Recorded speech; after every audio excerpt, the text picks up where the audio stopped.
Have you ever wondered how we can find signs of God in life's darkest moments? Or marveled at a family's ability not just to survive, but to thrive after facing unimaginable tragedy?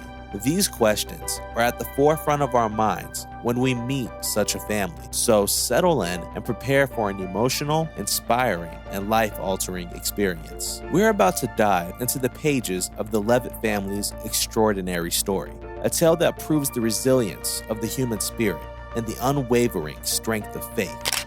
Introducing Jenny and Caleb, who will be your guides on this remarkable journey. They'll share a story that challenges conventions and inspires all who hear it. I was trying to figure out what to do in my life, because, especially once you left.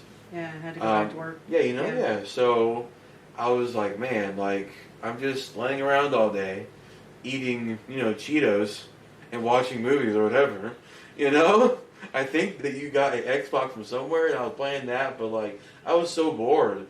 So, and then I began to pray about it, and I really thought that God was going to lead me back to school. So I looked up where I could get a bachelor's degree in EC education. So that's where I began to look for, and I found GCU. So the plug is right there. GCU, great school, all online, plug. Grand Canyon University, yes. in case you don't know. And I will say, I remember us going, you and me butting heads, because you were determined to do all online. Mm-hmm. And I was like, I just don't think that's good for you. You need to interact with people. But it actually wound up working, because then you could just do your classes whenever you wanted to. And exactly. Yep. So I went back and I got a dual degree, actually. So ESC K through 12, and then just general ed for K through 6. So now, that's what I do. I teach. I'm an inclusion teacher for the schools. Work with a lot of great kids and some that are not. But I digress. Work with a lot of great coworkers, and I'll leave that one there. But yes, so that's what I do now, and I love it. Get to see, so lives impacted. Sometimes it can be overwhelming, just because, especially working where I work now, so a poverty, kind of area. And that mindset, and just seeing the fact that so many kids don't have a father. Mm-hmm. So they're looking for that male validation.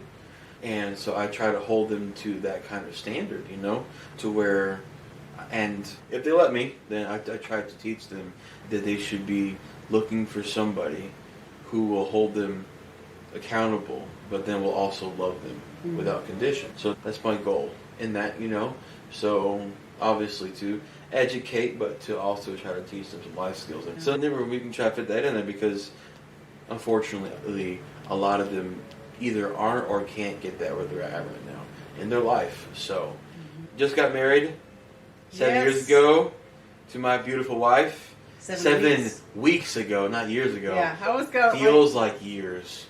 She's the one running the video camera. You all will get to meet her in a future video, I'm sure. I'm sure. But yes, so got married.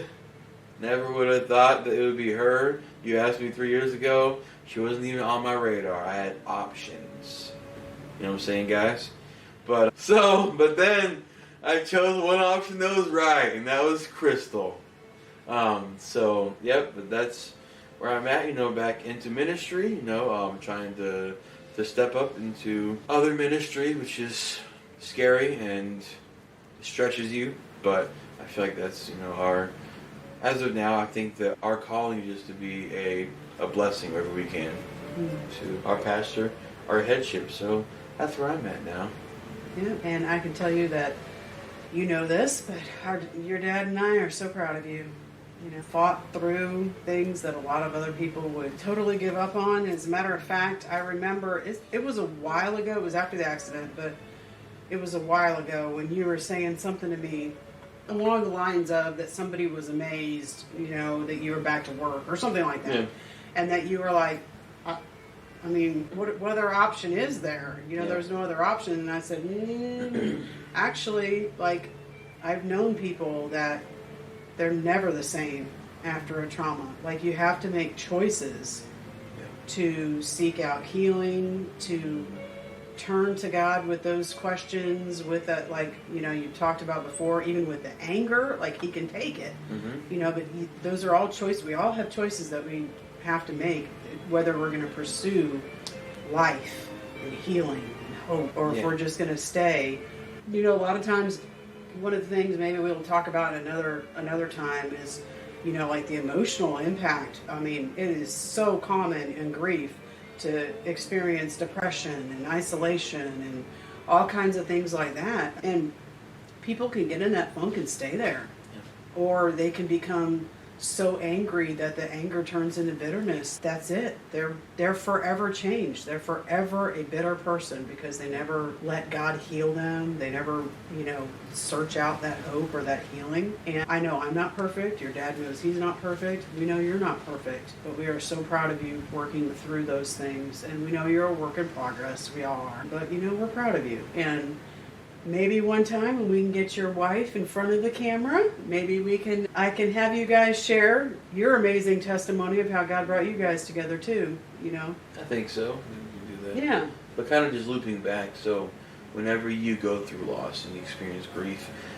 you have to come to the realization that there will be a change to you, because you'll never be the same.